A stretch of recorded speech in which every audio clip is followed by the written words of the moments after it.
New World Order wants to create a world currency, a world government, a world army, a world religion. And it's not of Christ, of Buddha, it's not of the Muslim faith, it is a satanic order. Where institutions of freedom have lain dormant, the United Nations can offer them new life. These institutions play a crucial role in our quest for a new world order. Their agenda is control. Control of our currency, control of our families, of our freedoms, of our religions. They want it all. There's nothing that you have, or ever had, or ever hope to have that they're not planning to taking away. They want it all. If you take a look at the backside of the dollar bill, it'll say Novus Ordo Seclorum, the new social order. And they have the pyramid. And that has nothing, not a damn thing to do with the United States of America. I was going to take a look at, a bill. And you can take a look on the backside of the bill and it'll say, here. You can hardly see it. But it's Novus Ordo Seclorum, the New World Order. It's what Hitler envisioned. It's on the backside of the United States dollar bill. The eye of the pyramid, also called the eye of Horus, is the eye of Lucifer. This is what we are facing. Just to give you an idea of how black is white and topsy is turvy in relation to our perception of what's going on compared with what is. In New York Harbor is a lady holding a lighted torch, a Statue of Liberty. Statue of Liberty, land of the free. That's what most Americans, 99.9% of them, believe that stands for. In fact, that was given to New York Harbor by French Freemasons who knew that it was an Illuminati symbolism of, we control the show, we're telling you, but because you don't know the secret language and we've given you another version of it, freedom, you don't know what's going on. The New World Order is housed right here at the United Nations. It is global government. Ein Volk, ein Reich, ein Führer. One world, one race, one ruler. It's what Rudolf Hess talked about when he introduced Adolf Hitler. This is Hitler's dream come true. This is a nightmare. This is the tombstone upon all sovereignty for all nations for all time. The United Nations must fall for freedom to live. Where institutions of freedom have lain dormant, the United Nations can offer them new life. These institutions play a crucial role in our quest for a new world order. An order in which no nation must surrender one iota of its own sovereignty, an order characterized by the rule of law rather than the resort to force. World War I, World War II were both created to bring about the United Nations.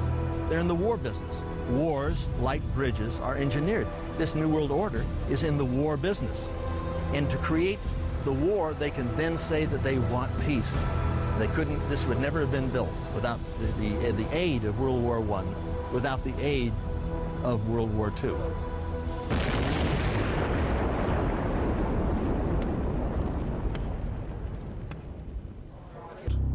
Hundreds of anti-capitalist protesters are in Washington to try to disrupt meetings of the World Bank and the International Monetary Fund.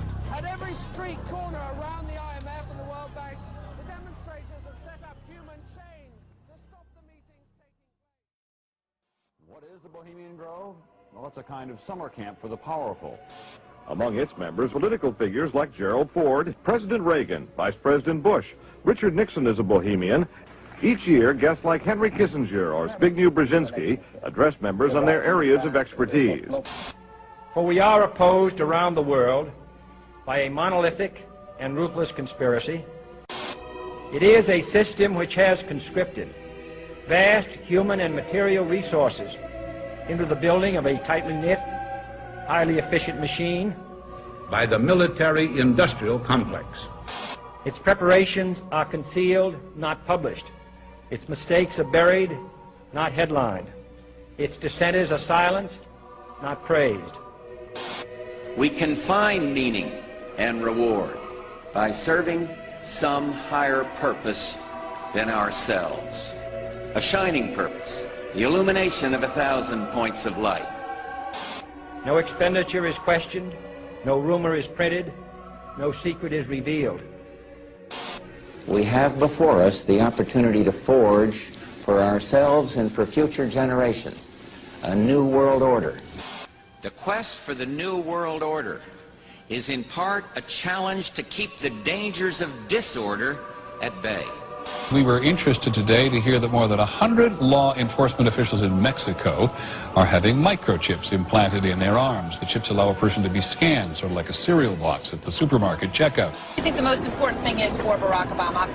I think his task will be to develop an overall strategy for America in this period when really a new world order can be created.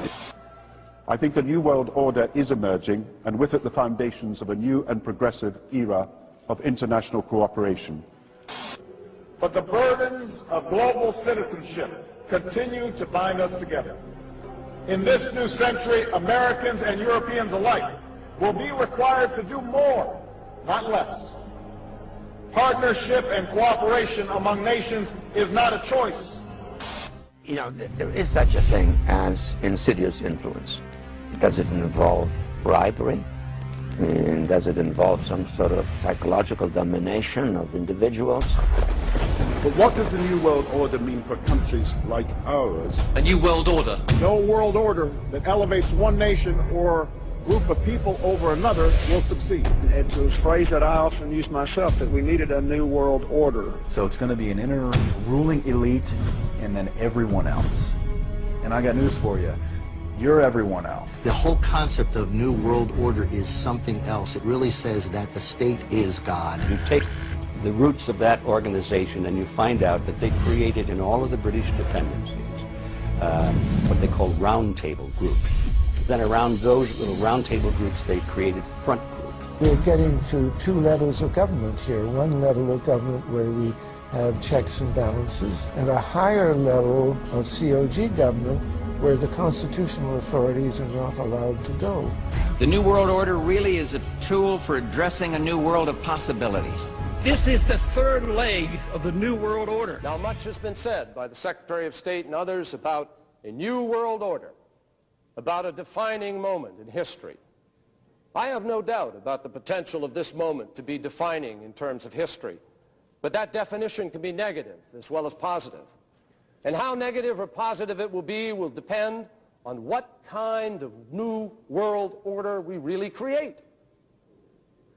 Can it truly be said that the United States of America, trading off better treatment to China for an abstention on a vote, cozying up to Syria with its record of support for terrorism, or making promises to other countries in exchange for a hold your coat, you go ahead and take the risks and casualties endorsement, can it truly be said that these create a new world order? Can it really be said that we're building a new world order when it's almost exclusively the United States who will be fighting in the desert? Not alone, but almost. Displaying pride and impatience and implementing what essentially amounts to a Pax Americana. Is that a new world order? Can it really be said that this is a true new world order when it lacks a true United Nations collective security effort with the full measure of international cooperation and burden sharing, which that should carry? It was founded in 1832. Its original name was the Eulogian Club. Its creator was a merchant named William Huntington Russell, owner of Russell and Company, a transport company which was rumored to smuggle opium into China during the Opium Wars. The name Skull and Bones probably comes from a curious tradition. During their meetings in the campus chapel at Yale, the society used to hang a skull and two crossed shin bones upon the door as a warning that they should not be disturbed. The society was also known as the Order of Death, Corporation Star, or simply the Order. How did I come to this knowledge? Well, up to 6 months ago, I denied that there was a conspiracy because, frankly, I couldn't prove one. I suspected a conspiracy, but I couldn't prove there was one until 6 months ago. Well, a little before 6 months ago, I received the catalogue, which is the membership list of the society, all the way back to 1833. And I received some of their internal documents, enough for me to put together the way they correspond with each other, the operations within the order, to some extent their problems, and to some extent their objectives.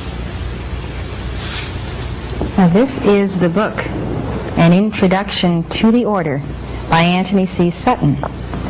It has a skull and bones on the front and 322. What is Skull and Bones, the secret society?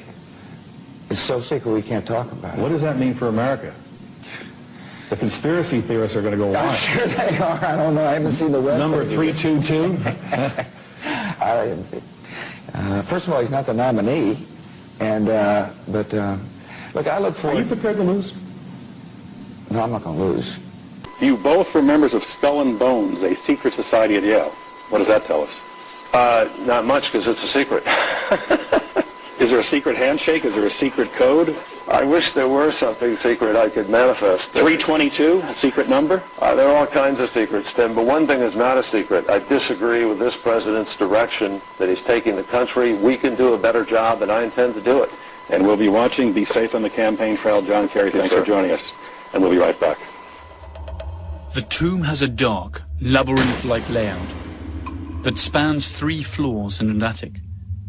It comprises a number of halls and secret cabinets, chambers with mannequins in full armor, candlesticks, old photos, flags and manuscripts, and a sinister collection of bones, supposedly belonging to historical figures, including the skulls of Mexican revolutionary Pancho Villa and the Indian chief Geronimo, and even that of Panamanian dictator General Omar Torrijos. In the keep of the labyrinth, there is a vault with the enigmatic number 322 on the door.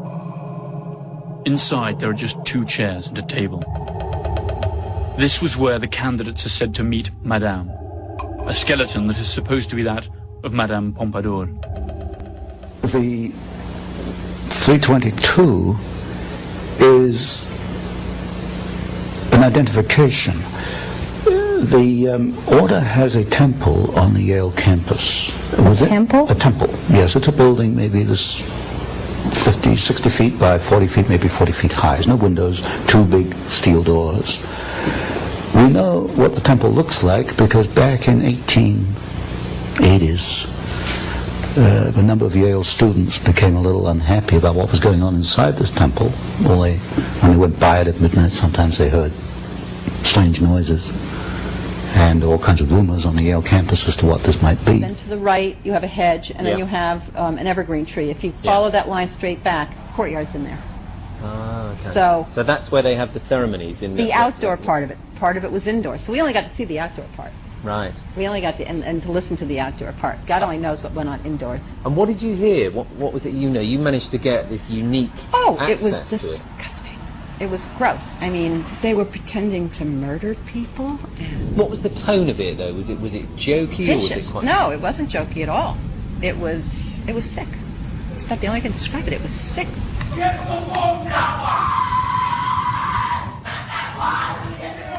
What you're hearing is the first recording ever made of the Skull and Bones initiation ceremony. It has never been broadcast before.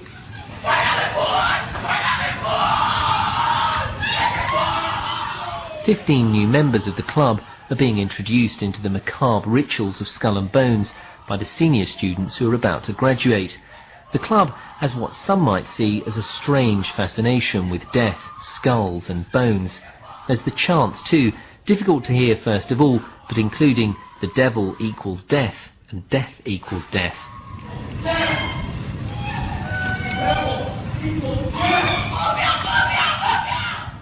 These rituals have been honed over centuries, giving the society a weird set of traditions, rules and secrets.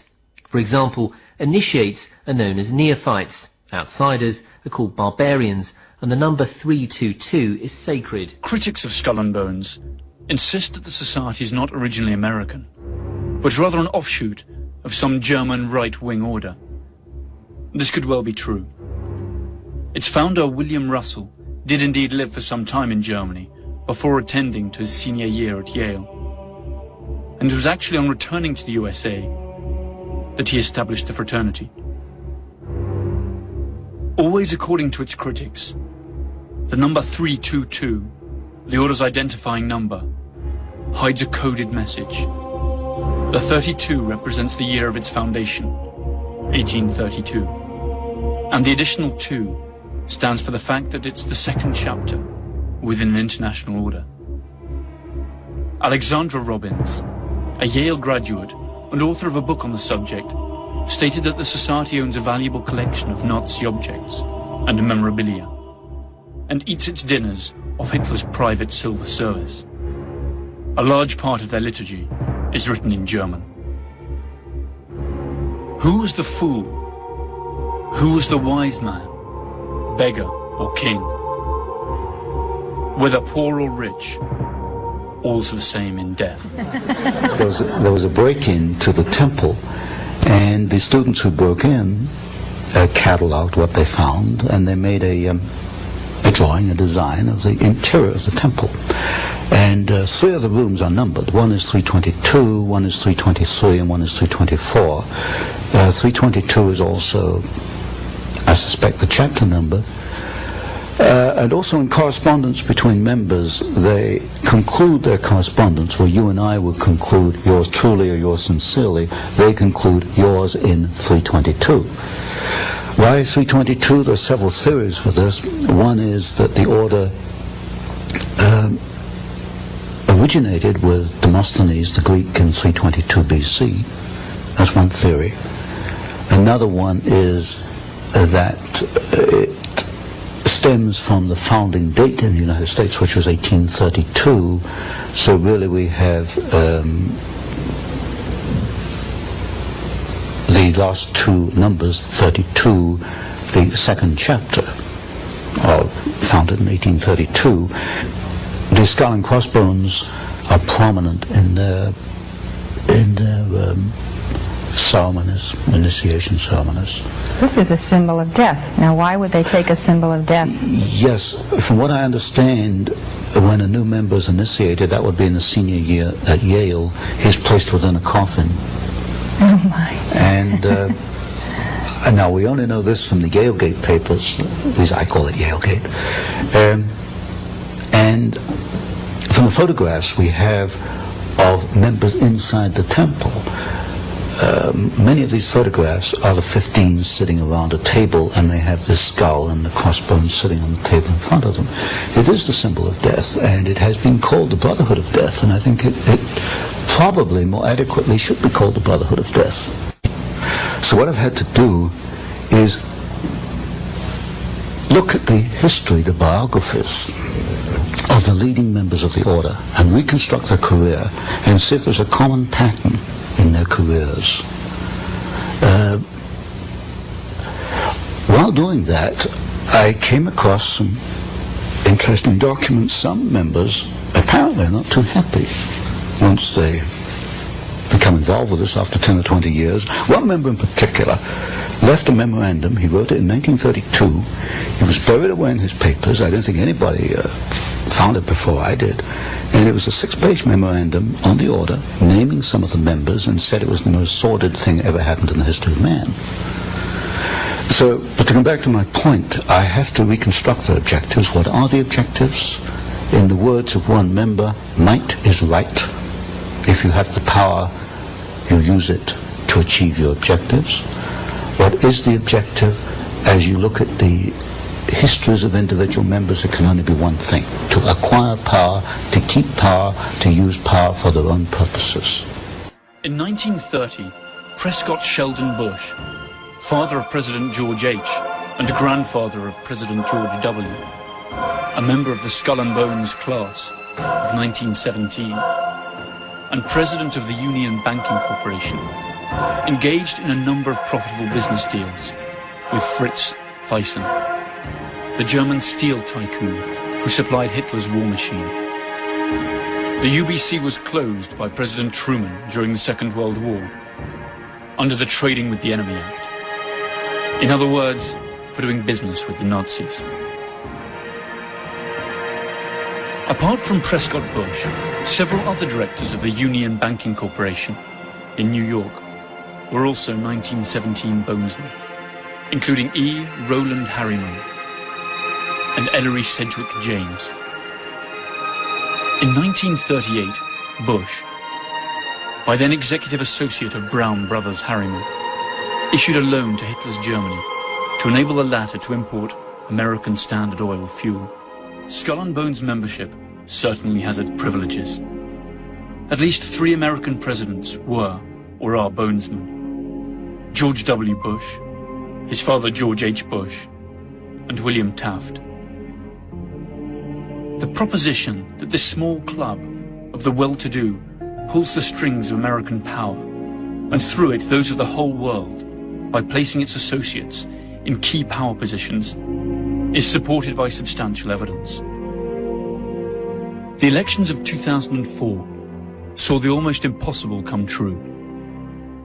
Both the Republican candidate George W. Bush and his Democrat rival John F. Kerry were members of Skull and Bones.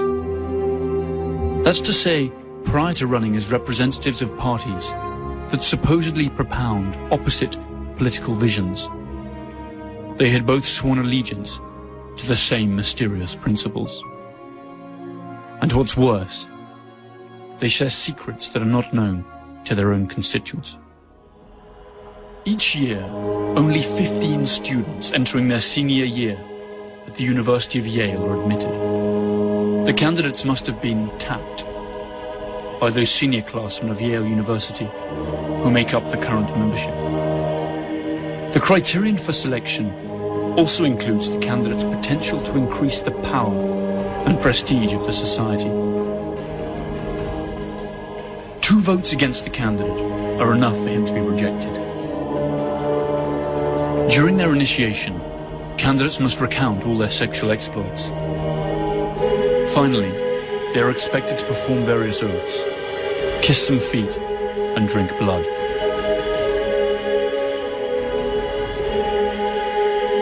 They then have to lie naked in a coffin, and, after masturbating in full view of the others, swear to never reveal their membership of the order. The candidates are then introduced to their future companions, who wear masks for the occasion.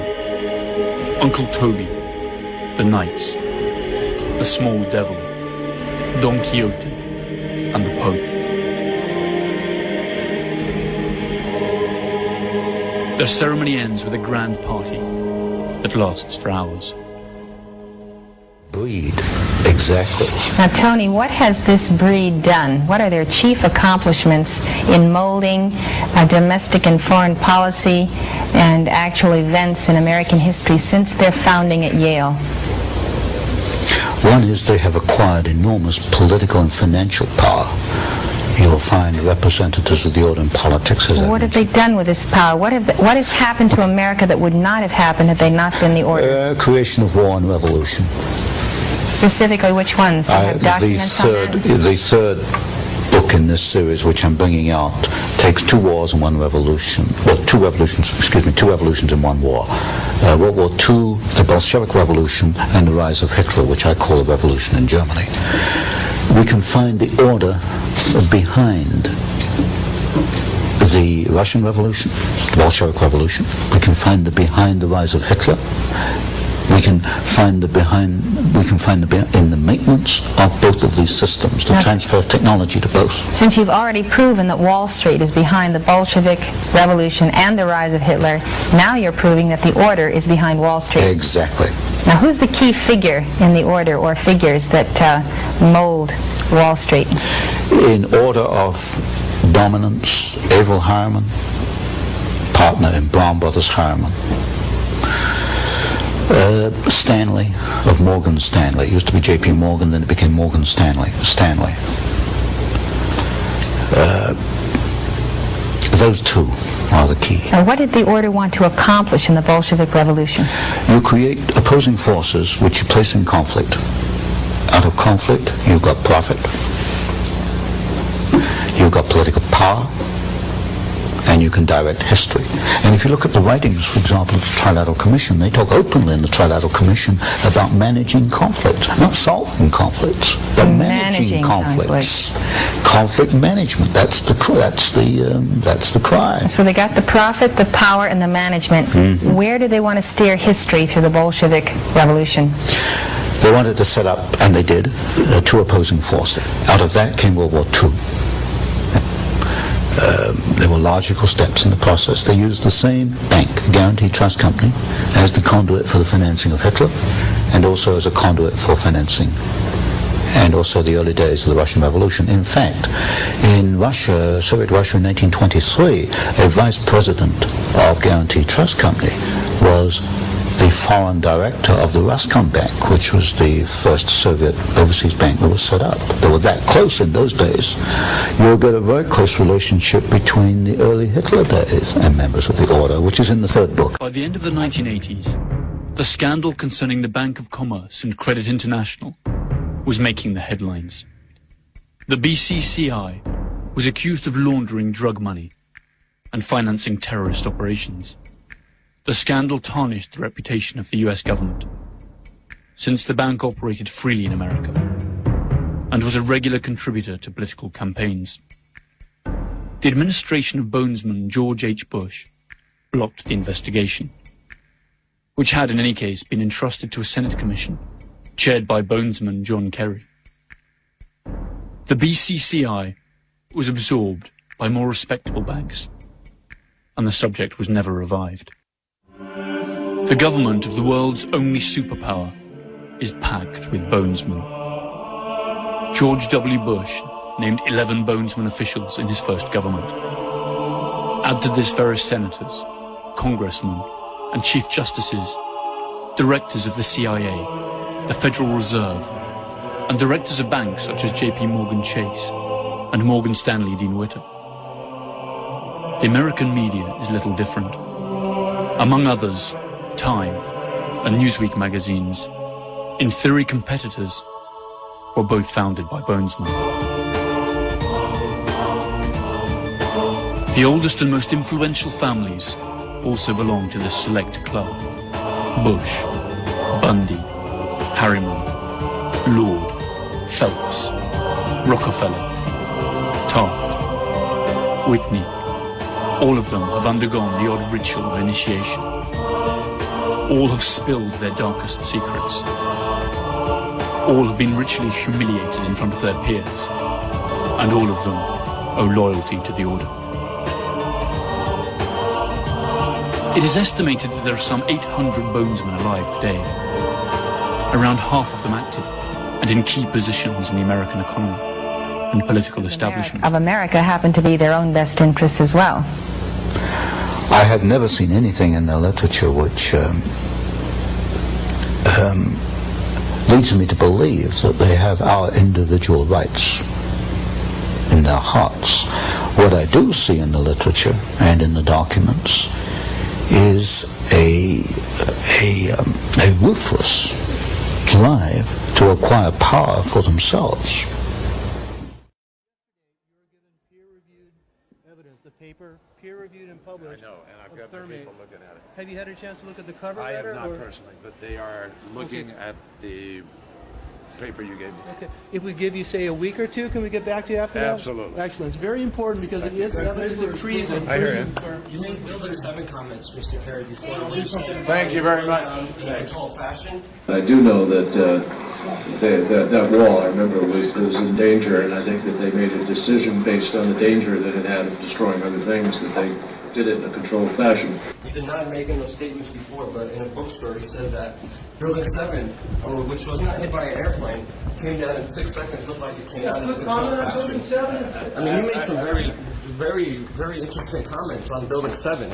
And then you denied making those comments when we interviewed you in New York. Yes, can you clear that up, because Building 7 is such an anomaly. I don't have a record. I'd like to see specifically what I said. I don't have. Did you see the building come down? I don't have.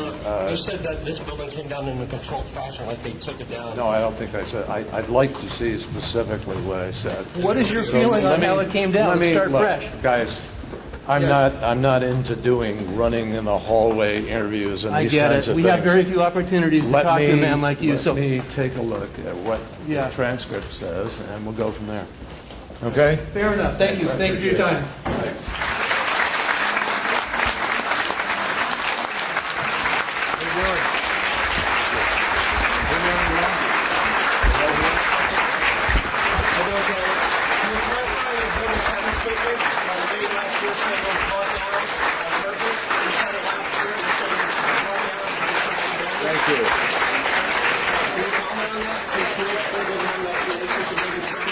Thank you very much. Sarah, right here, please. All right, you got it? Sarah, right here. Can you come around to building 7 over here, saying that we brought down? And then this is an explanation of building 7. There's not really most testimony. I don't have any idea what you're talking about. Building 7?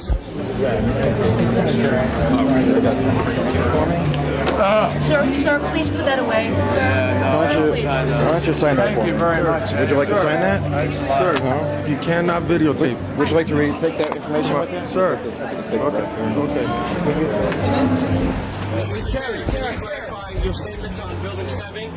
There's not a lemon here that support your statement that it did come down in a controlled fashion, sir. Kevin McPadden, a first responder. Senator, about 1 year to this day in Texas, you said that building number 7, World Trade Center number 7, looks like it went down. They did it in a controlled fashion, sir. Could you please articulate what you meant by the Salomon Brothers World Trade Center number 7 was a controlled demolition and they had done it in a controlled fashion? First responder Kevin McPadden. You made that statement at the store called Book People in Austin, Texas on April 21st of 2007 when you were being questioned about the World Trade Center collapse of the Salomon Brothers building. Thank you very, very much. Senator Kerry, you cannot ignore these questions, Senator Kerry. Senator, yes, you did. It is on YouTube, Senator. They made a decision based on the danger that it had of destroying other things, that they did it in a controlled fashion. You are on file with testimony, Senator. You must clarify your remarks, Senator. Was it a controlled demolition, Senator Kerry? Skull and Bones. We know what it's about, Senator. We know everything about you.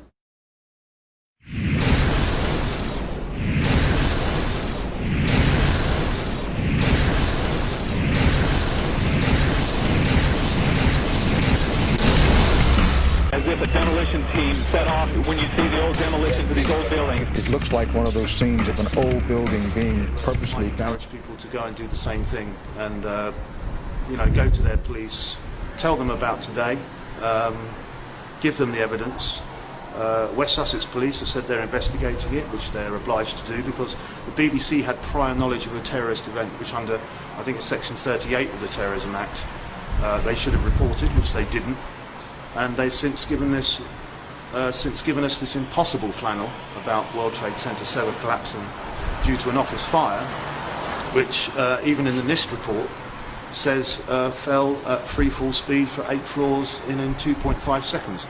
Now that is absolutely impossible without a controlled demolition being involved. Absolutely impossible. There's no arguments around it. Don't let anyone else tell you otherwise because they're saying Isaac Newton is wrong.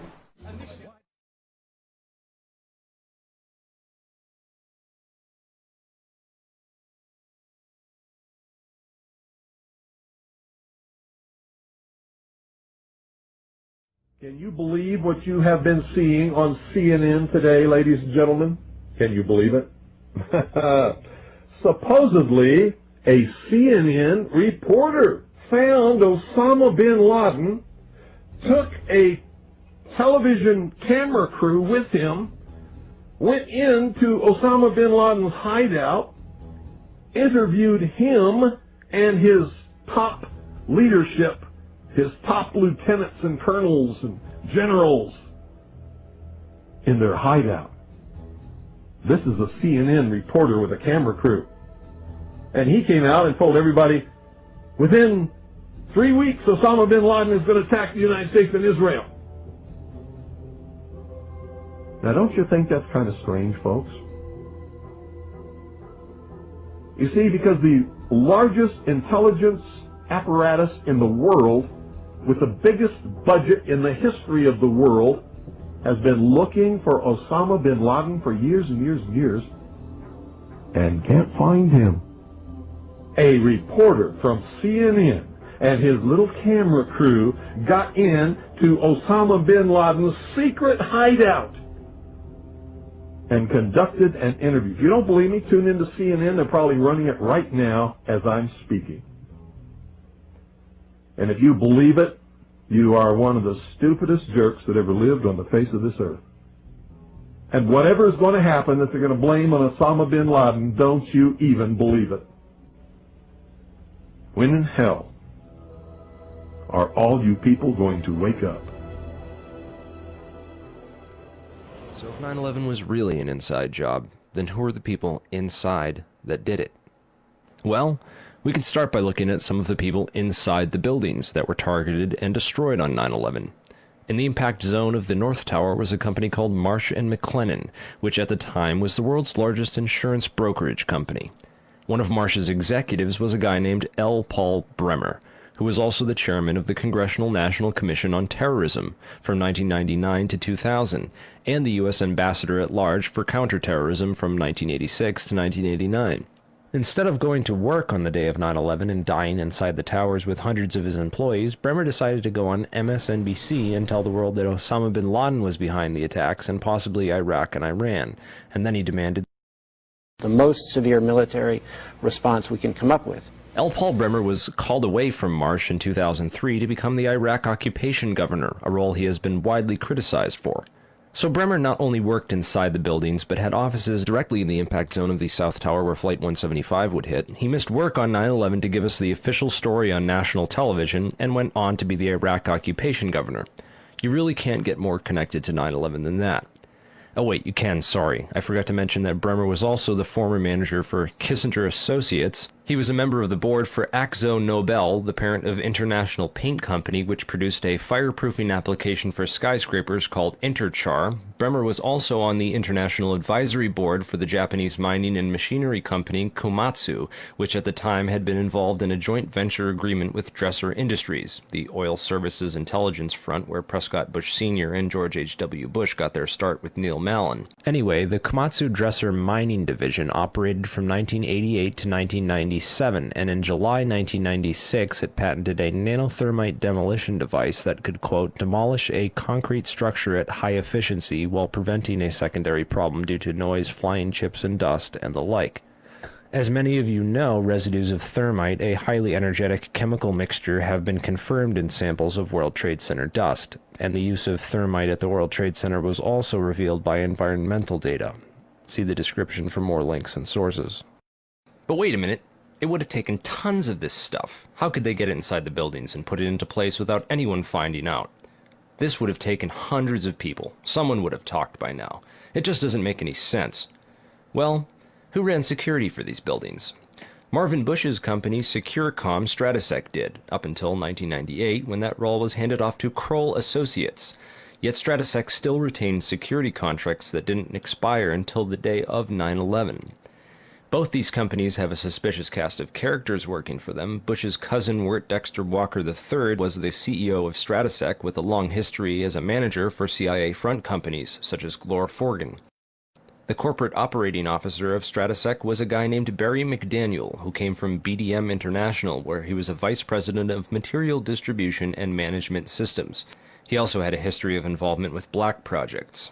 Securacom Stratesec also ran security at Dulles International Airport, where Flight 77 into the Pentagon was hijacked out of, and also had contracts with United Airlines. They also ran security at Los Alamos National Laboratories during the time period that nanothermite was first being developed there.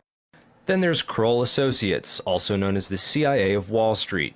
Kroll's managing director was a guy named Jerome Hauer, who, like L. Paul Bremer, survived the 9/11 attacks by going on national television to give us the first accounts of the official story. Before anyone knew it was happening, these guys apparently had it all figured out.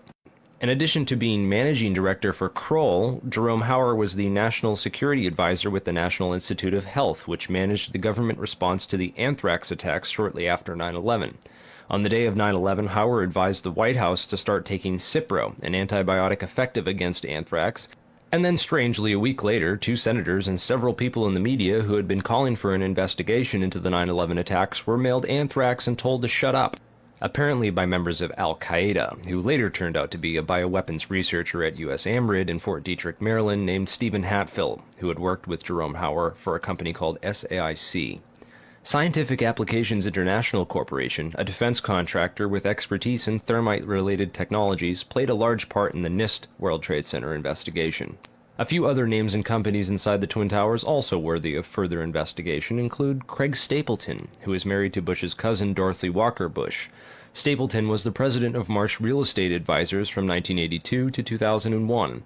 He was a member of the board of directors for Cendant, that was charged with massive accounting fraud in 1998, and went on to join Winston Partners, a privately owned investment firm founded in 1993 and led by George W. Bush's brother Marvin. Other very powerful and well-connected people worked in senior management at Marsh. These included Stephen Friedman, a senior principal at Marsh Capital and former partner at Goldman Sachs, who later became George W. Bush's top economic advisor. Friedman was also a member of the Brookings Institution, the Bilderberg Group, the Foreign Intelligence Advisory Board, and the board at In-Q-Tel, the investment firm founded by the CIA in 1998. In-Q-Tel invests in state-of-the-art technologies related to defense and intelligence work, including nano and chemical technologies, according to its website. In another interesting coincidence, Friedman belonged through Cornell University to a secret society called Quill and Dagger, the membership of which includes Paul Wolfowitz, Sandy Berger, and Stephen Hadley. Wolfowitz, the neocon Deputy Secretary of Defense in the Bush administration, was the author in 1992 of the Wolfowitz Doctrine of preemptive warfare. He also made comments about a surprise-like Pearl Harbor months before 9/11 and met with Pakistani ISI General Mahmoud Ahmed in the week before 9/11. Berger, the national security advisor to President Clinton, was later caught stealing documents from the 9/11 Commission investigation. Berger was also the boss of White House counterterrorism czar Richard Clarke, and together with Hadley, who was Condoleezza Rice's deputy, was responsible for delaying or obstructing Clarke's plans to stop al-Qaeda in January of 2001. Jeffrey Greenberg resigned from Marsh & McLennan after being accused of serious financial crimes. The first plane of 9/11 flew directly into his company's secure computer room in the North Tower. Jeffrey Greenberg is a member of the Brookings Institution and the Trilateral Commission. Jeffrey Greenberg rose quickly through management at Marsh, having come there directly from AIG in 1995, and then becoming CEO just 4 years later. At Brookings, Greenberg hobnobbed with Lee Hamilton, co-chair of the 9/11 Commission. There's also Jim Pierce, another Bush cousin, who was managing director of Aon Corporation, who, according to the NIST report, modified unknown sections of Floor 83 in the South Tower in 1997. Jim Pierce had arranged a meeting on the 105th floor of the South Tower for that morning. Pierce survived that day, despite the fact that 12 people came to the meeting in the South Tower and 11 of them died. The location of the meeting had been changed the night before to the Millennium Hotel, where Pierce watched the South Tower as it was hit by the aircraft. Apparently, the meeting attendees were not all notified of the change in location. Another interesting character is Joseph Kasputis, of Baseline Financial Service, which occupied the impact zone of the South Tower on floors 77 and 78, where United Airlines 175 impacted. Kasputis has a history of being well connected to the highest levels of government, as well as to the defense and intelligence industries. Kasputis worked from 1972 to 1977 for the U.S. Department of Commerce and Defense. He was also the deputy director of Nixon's White House task force that dealt with the Arab oil embargo of 1973, and was instrumental in the creation of the Department of Energy. Kasputis went on to run a large corporation called Primark that had offices in both towers on 9/11. One of the subsidiaries of Primark, the Analytical Sciences Corporation, TASC, worked with so-called black or top-secret programs. TASC also worked closely with the National Institute of Standards and Technology. Kasputis was also a member of the Logistics Management Institute, LMI, whose members included Paul Kaminsky of In-Q-Tel and General Dynamics, Charles D. Bona of Halliburton, Skull and Bones member Joseph Samuel Nye, and Michael Daniels of Scientific Applications International Corporation. LMI's self-proclaimed role is advancing the science of government. Kasputis' connections to the DOE from 1977 through at least 1997 are interesting, considering that the DOE was developing thermite ignition devices as early as 1983. Joseph Kasputis went on to become the CEO of Baseline Financial Services, which was directly in the impact zone on the 78th floor of the South Tower. According to NIST, Kasputis' Baseline Financial modified the southeast corner of floor 78 in 1999, exactly where the aircraft hit on 9/11. Floors 77 and 78 were upgraded for fireproofing in June and April of 1998, respectively. Another company of interest on floor 91, just above the impact zone for the South Tower, was Washington Group International. This company was known primarily as a construction and mining firm, and it had just acquired Raytheon Engineers in July of 2000. In 1996, Washington took over Morrison Knudsen, an engineering and construction firm that had a history of working on large-scale projects around the world, including in China, Iran, Afghanistan, and Saudi Arabia. The Army Corps of Engineers hired Morrison Knudsen to demolish over 200 buildings in 1995. One of the DOE facilities for which Washington was responsible well before 9/11 was the Savannah River site near Aiken, South Carolina. In February of 1997, Lawrence Livermore National Labs and the Savannah River site signed an agreement of cooperation to share technology. Savannah went on to add developing sol gel technology for fuels and other applications to its portfolio. Sol gel technology is utilized by Lawrence Livermore National Laboratories for making nanothermites. In another coincidence, Savannah River Technology staff participated in the search and rescue operations at Ground Zero by providing unique tools. Just before 9/11, Washington was going through a tough time financially and sought Chapter 11 bankruptcy protection. Securities and Exchange Commission documents show that Washington made court-ordered pre-petition payments as part of these proceedings to a number of companies, including Komatsu. Washington also made payments to Greenhorn and Omara, whose employee, Teresa McAllister, was a lead author of the FEMA and NIST reports on the World Trade Center disaster, and to Sumitomo Bank, which was closely allied with Komatsu. Building 7 was a 47-story federal office building in the World Trade Center site, which collapsed at 5:20 p.m. on the afternoon of 9/11. This building was home to the CIA, in fact the largest CIA headquarters outside of Langley, Virginia. It also housed offices for the Secret Service and the Securities and Exchange Commission. One of the most interesting tenants, however, was then Mayor Giuliani's Office of Emergency Management and its Emergency Command Center on the 23rd floor. This floor received $15 million worth of renovations, including independent and secure air and water supplies, and bullet and bomb-resistant windows designed to withstand 200-mile-per-hour winds. Mayor Giuliani was a former U.S. prosecutor for the South District of New York from 1983 to 1989, who was in charge of investigating the terrorist financing Bank of Credit and Commerce International. After he left his job as a prosecutor to start a political career, he worked for a law firm called White & Case that actually represented BCCI. So he went from prosecuting the BCCI to working for a law firm which defended the BCCI. This was likely his foot in the door of this underground corporate criminal network. Giuliani would later help to destroy all the crime scene evidence from Ground Zero. Giuliani's sidekick on 9/11 was Police Commissioner Bernard Kerik, who appeared to be coaching some of Rudy's actions that day, keeping him away from the media and even answering questions for him about explosives in the buildings. In fact, Bernard Kerik gave us the first official government pronouncement that no explosives were involved in the destruction of the World Trade Center buildings. Kerik's department was also the same one that found that pristine, completely undamaged hijacker's passport, which survived a plane impact, and Fireball, which destroyed 2 titanium black boxes and 3 towers. Yeah, Kerik would later receive a nomination from President Bush to become Director of Homeland Security, which he declined for personal and political reasons, and instead took a job training the Iraqi police force in Iraq alongside L. Paul Bremer. Both men are credited for turning Iraq into the unwinnable quagmire it is today. In February of 2010, Kerik was sentenced to 4 years in federal prison for conspiracy and fraud charges, unrelated to the crimes of 9/11, unfortunately, but it still goes to show you what kind of person he is. Definitely the kind of person you'd want inside the New York City police force during a staged event like 9/11.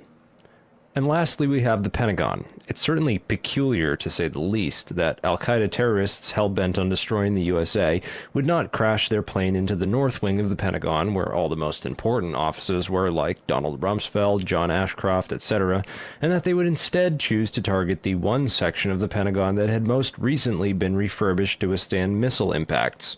It's also interesting to note that the company which completed the $258 million refurbishment to Wedge 1 of the Pentagon was also hired as a contractor to clean up Ground Zero in New York City.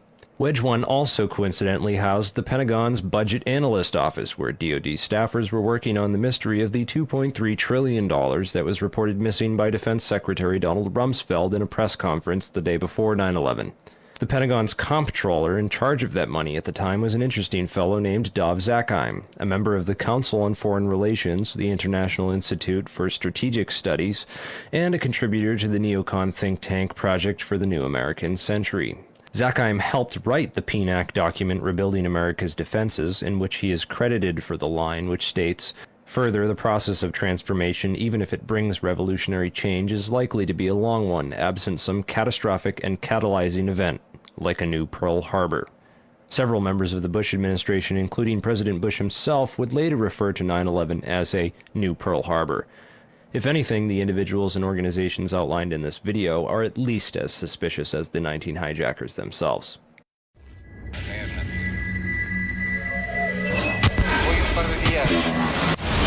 I don't think anybody could have predicted that they would try to use an airplane as a missile, a hijacked airplane as a missile. Nobody in our government, at least, and I don't think the prior government that could envision flying airplanes into buildings. No specific threat involving really domestic operation or involving what happened, obviously, the city's airliner and so. There were no warning signs that I'm aware of. USA Today reports that in the 2 years before the attacks on September the 11th, NORAD conducted exercises using hijacked airliners as weapons. And one target was the World Trade Center.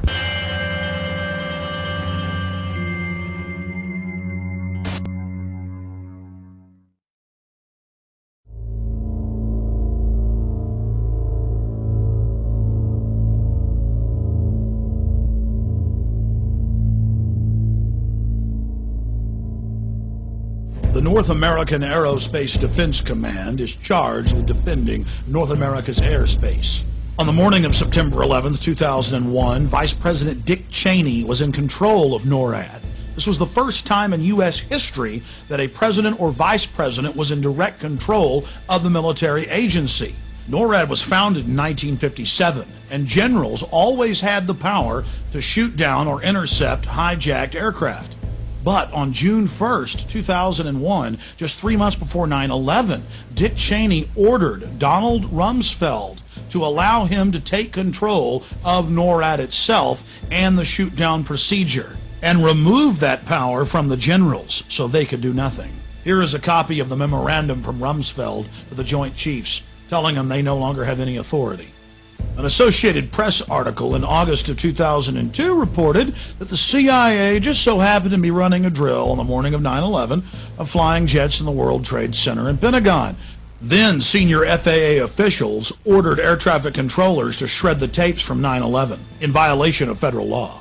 AP learned of the drills because at a Homeland Security function after 9/11, they bragged about it. Oh, we had foresight. We were running drills that very morning. Then USA Today reported that drills held weeks before 9/11 included targets that were the Pentagon and World Trade Center. Biggest holes in their argument is the fact that they never heard of a plan to fly hijacked jets into landmarks on the East Coast. We're going to take a closer look tonight at another example of where, despite the conventional wisdom, there were people in the United States who actually were preparing to defend against the kind of attacks which occurred here on 9/11. The North American Aerospace Defense Command, NORAD for short, has been defending the skies over the U.S. and Canada for almost 50 years, 46 to be precise. USA Today reports that in the 2 years before the attacks on September the 11th, NORAD conducted exercises using hijacked airliners as weapons. And one target was the World Trade Center. We knew he hated us. But there was nobody in our government, at least, and I don't think the prior government that could envision flying airplanes into buildings on such a massive scale. But that turns out not to be true.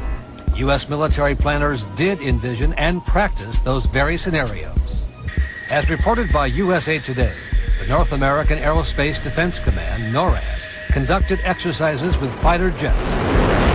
simulating hijacked planes flown into the World Trade Center in the 2 years before the attacks. And so then I saw Condoleezza Rice get up on TV and say, we had never thought, we had never heard. Why, that's a ridiculous conspiracy theory to say that. Pentagon planners also envisioned the attack on the Pentagon 5 months before it happened.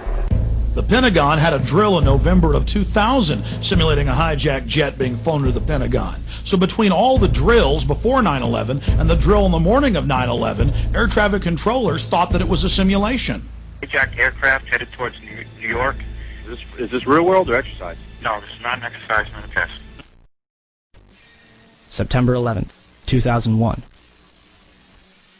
NORAD is in the middle of a number of military exercises. The first, Vigilant Guardian, is described as an exercise that would pose an imaginary crisis to North American air defense outposts nationwide. The second, Northern Vigilance, moved fighter jets to Canada and Alaska to fight off an imaginary Russian fleet. 3 F-16s from Washington, D.C.'s National Guard at Andrews Air Force Base, 15 miles from the Pentagon, are flown 180 nautical miles away for a training mission in North Carolina. This left 14 fighter jets to protect the entire United States.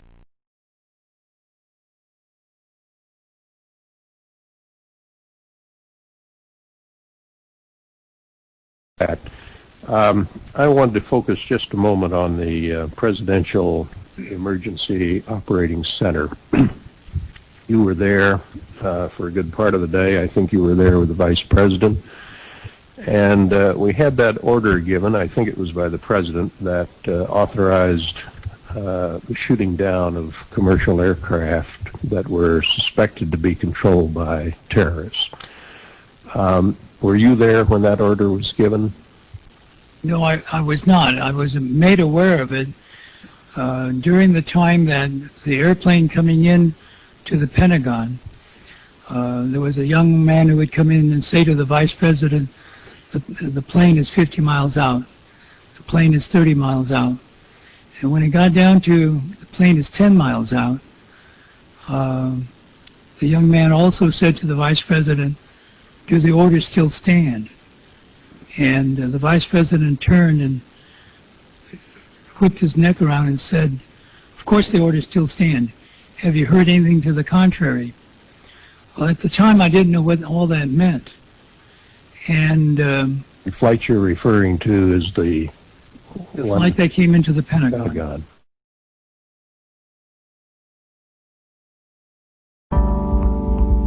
The fact that they were holding war games on the day that mimicked the actual attack scenario in every aspect, and then that afterwards they claimed we couldn't have imagined that such a thing would happen, although it was exactly the scenario that we were rehearsing. Hijackings, crashes into buildings, an emergency in New York City, all this was being rehearsed on the day as part of a plan. So when they say we couldn't have imagined it, they're lying. We've now found out that there were 15 exercises going on that day involving all the fighter jets in the northeastern portion of the United States. What are the odds of that occurring? Supposed to believe is some kind of coincidence. There was also an anti-terrorist drill going on 7/7. And again, just like 9/11, they were talking about attacks on the same targets, the same kind of tube stations, and exactly the same time as the actual attack happened. How many of you know that NORAD stood down for over an hour and 25 minutes, but if your Cessna gets off course for 5 minutes, they're going to launch F-16s on you? Remember Payne Stewart, the golfer? 15 minutes after his jet got off track, they had F-16s all around him. But on 9/11, in the most controlled airspace in the world, they could do nothing about 4 jets. But it gets worse. Guess why NORAD stood down? The average people in the military are good folks. They were told it was a drill because the Associated Press reported, and the CIA's own website admits, that on the morning of 9/11, the CIA was running a drill of flying hijacked jets into the World Trade Center and Pentagon. It was just a coincidence. At 8:30 in the morning, there was a drill of the exact same thing happening, and so NORAD stood down.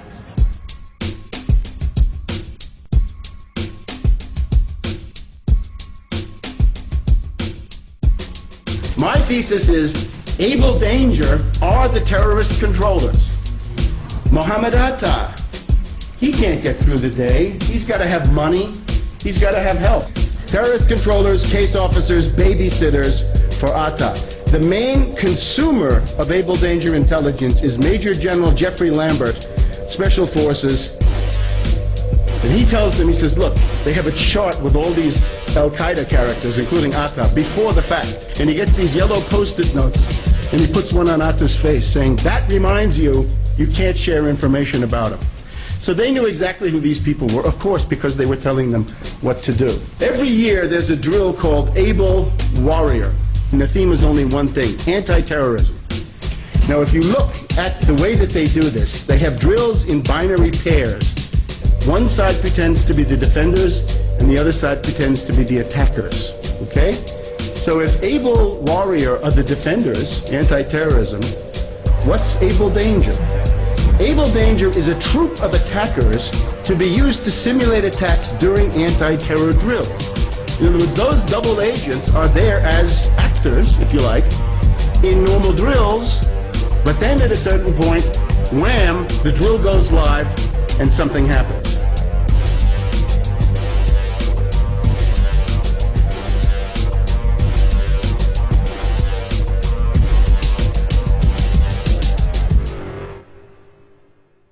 I know you said there'll be a time for politics, but you've also said you wanted to change the tone of Washington. Howard Dean recently seemed to muse aloud whether you had advanced knowledge of 9/11. Do you agree or disagree with the RNC that this kind of rhetoric borders on political hate speech? Yeah. Look, there's time for politics. And, you know, it's time for politics. And it's an absurd insinuation. In that case, sir, can I follow up on something unrelated? Hey, do you gonna mess with that nasty ass trap? Maisha, I never noticed she was a man. I never did. I believe that our education, like such as in South Africa and the Iraq, everywhere like such as.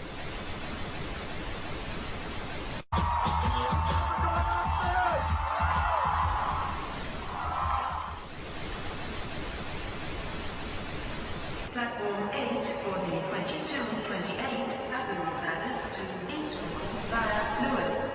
Please join the first two. One option, placing a tracking microchip under a service member's skin. Former Special Operations Officer. And if you hear the shouting, it's a group of demonstrators that come. 9/11 was an inside job.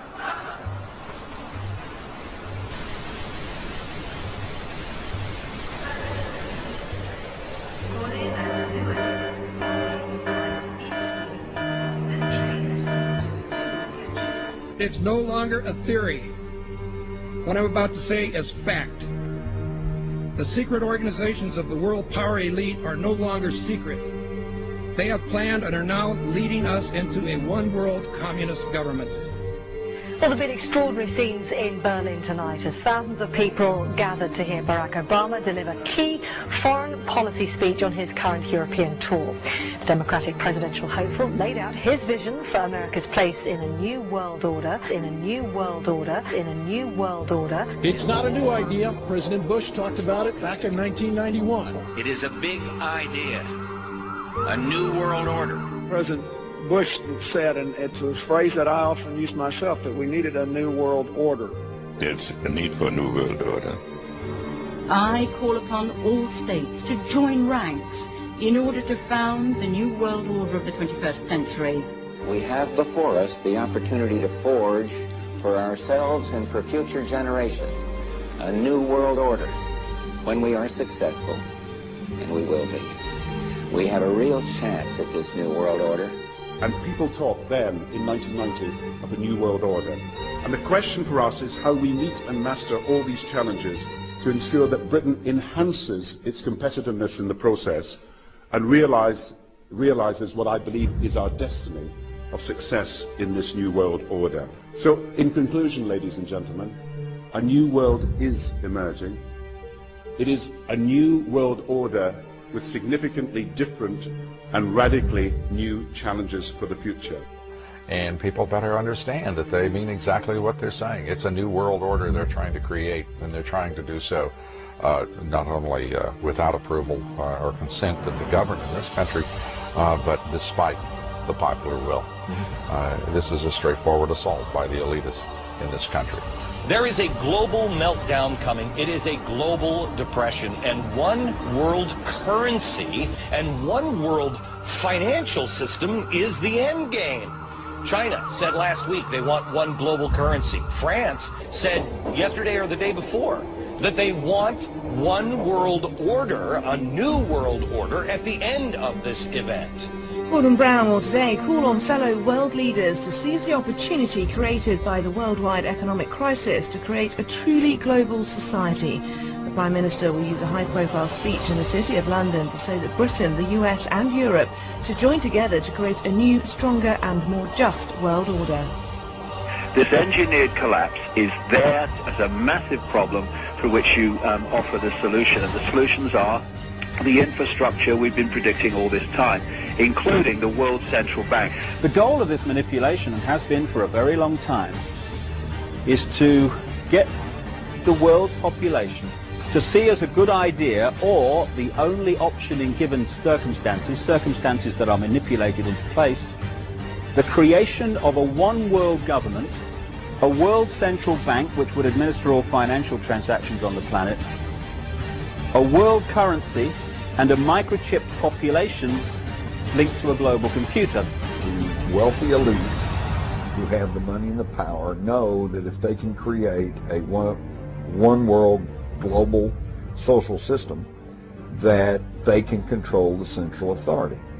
In other words, world control, world domination, one of the oldest desires in the history of the world. There's a very, very clear-cut and easily identifiable system in place that puts all of these elements, from media control to government control to energy control, together into one apparatus working together effectively towards its final goal, which is, global control. Because of the compartmentalized pyramids that they've constructed within all these institutions of government and finance and corporations, the vast majority of people who are daily making contributions to push the world in this towards this Orwellian global state have no idea that they're doing that, because they don't know how their contributions fit in with everyone else's. Only the few at the top do.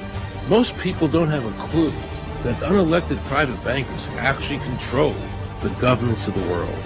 There is this cozy little myth that is perpetuated between politicians and the media. The media report the world as if presidents and prime ministers are the final arbiters and decision makers in the world, which means that the people above the level of presidents and prime ministers that really make the decisions, they're never looked at or exposed by the mainstream media because they're not accepted to exist. The central bankers of the world are working together to create a one-world government. The global police state is sinister as anything George Orwell ever wrote about. Where every person on the planet Earth will have an RFID chip implanted. It is the first implantable microchip for humans that has multiple security, financial, and healthcare applications. More than 100 law enforcement officials in Mexico are having microchips implanted in their arms. The chips allow a person to be scanned, sort of like a cereal box at the supermarket. Just like the microchips implanted in the necks of dogs and cats, allowing lost pets to be identified, this glass capsule can do the same for humans. A chip in everybody would be the universal monetary system par excellence, because there'd be no escape from it, and you'd be totally under the control of those who issue the electronic impulses in that chip. The problem throughout human society is that the good men and women do nothing. They don't want power. They don't want control. They want to lead a leisurely life. They want to spend time with their family. They want to lead simple lives. But we are forced throughout society, throughout history, and throughout human time to stand up against bullies. And many times we stand up before it's too late. And we reverse the course of tyranny. But more often than not, we don't stand up in time, and horrible things have to happen first, so decadent societies learn why liberty and freedom is so precious. If you think you don't like the situation now, then think what you're going to face a little way down the road. And more than anything, think of what your children are going to have to face. Because you think we live in a controlled society now, this is nothing compared with what they are going to have to live in. So in terms of parents who are listening to this information, I would say this. Go and look your children in the eyes and tell them that you can't be bothered, or you're too frightened to do anything about it. You're too frightened to get involved, in being another conduit for getting this information further and further expanded into the public mind.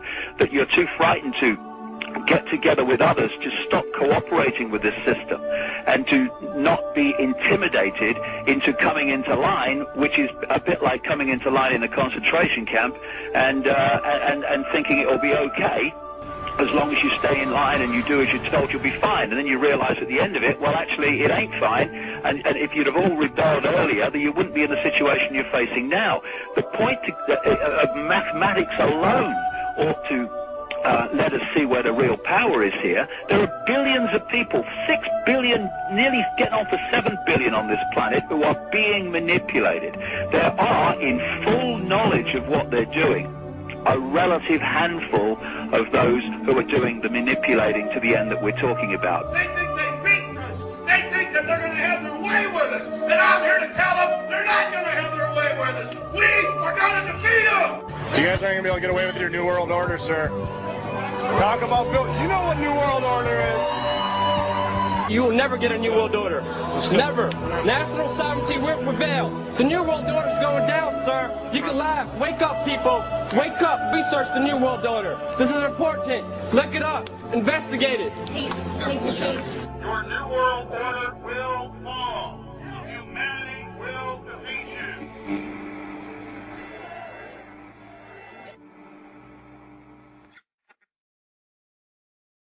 The Council of Foreign Relations was founded during the First World War, when a university fraternity presented President Woodrow Wilson with a set of proposals that detailed options to reinforce world democracy when Kaiser Wilhelm II was eventually defeated. The proposals were backed by Colonel Edward Mandell House, advisor to President Wilson. Wilson presented the project to Congress in January 1918, where it was approved, and the CFR was officially founded in 1921. Its first sponsors were members of the most powerful families in the US: Rockefeller, Mellon, Harriman, Schiff, Kuhn, Loeb, and Carnegie. It was also backed by important foreign citizens, including multimillionaire South African colonizer Sir Cecil Rhodes, and European bankers Warburg and Rothschild. According to its critics, the domination strategy of the CFR is to control both sides of conflicts, and its ultimate goal, the creation of a private world government that would run countries as corporations. To achieve this, it would first have to erode the political structures of all sovereign states. Then it would have to foster worldwide socio-cultural standardization. And finally, it would have to impose a globalized financial system that it could control. Critics add all of this would be achieved by provoking global conflicts that would keep the masses united against real or imaginary common enemies. Any similarity with reality is surely pure coincidence. We destroyed every silo for grain or anything else storing food in the whole country. We destroyed all the storage and processing of food plants throughout the country. Even dates, the world's biggest exporter of dates. Famous processing and packaging plants in Baghdad, deliberately destroyed. We didn't want them to be able to feed themselves for a long, long time. We're all aware of the famous little powdered milk plant.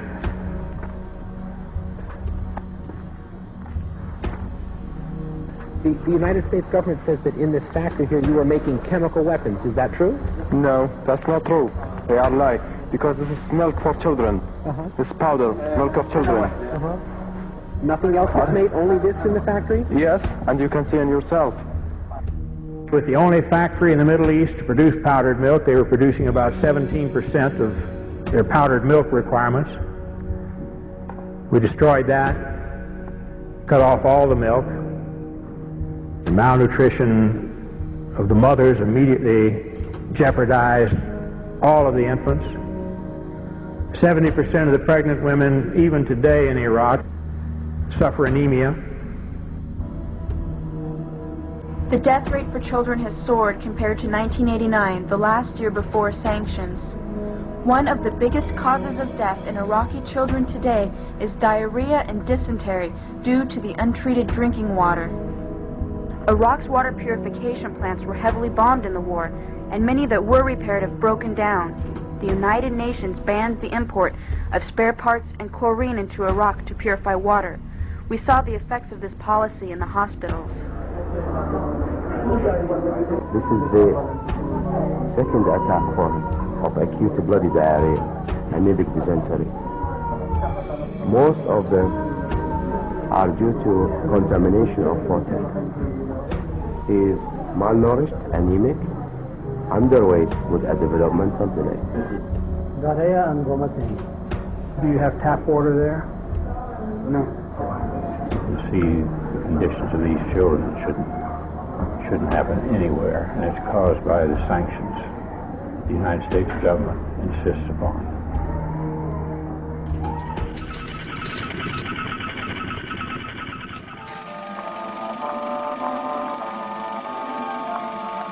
The year is 1917, and Representative Oscar Callaway enters a disturbing statement into the U.S. Congressional Record. The statement reveals why J.P. Morgan interests hired 12 high-ranking news managers. The 12 were asked to determine the most influential newspapers in America. They were to figure out how many news organizations it would take to control generally the policy of the daily press of the United States. The 12 found it was only necessary to purchase the control of 25 of the greatest papers. An agreement was reached. The policy of the papers was bought, and an editor was placed at each paper to ensure that all published information was in keeping with the new policy. Soon, that policy would be defined by a front group formed by J.P. Morgan and his colleagues.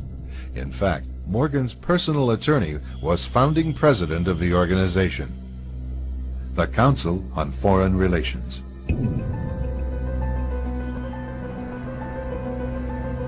Today, the CFR maintains that its goal is to increase America's understanding of the world.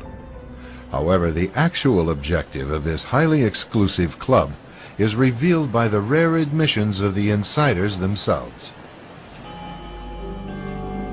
In the early 60s, a Georgetown University professor collects information for a book favorable to the network of powerful men who founded the CFR. For 2 years, Professor Carroll Quigley is allowed to examine the confidential papers and secret records of this network. Quigley reveals that these men aim to create a world system of financial control in private hands, able to dominate the political system of each country and the economy of the world as a whole. In short, they seek total and quiet control of the entire world.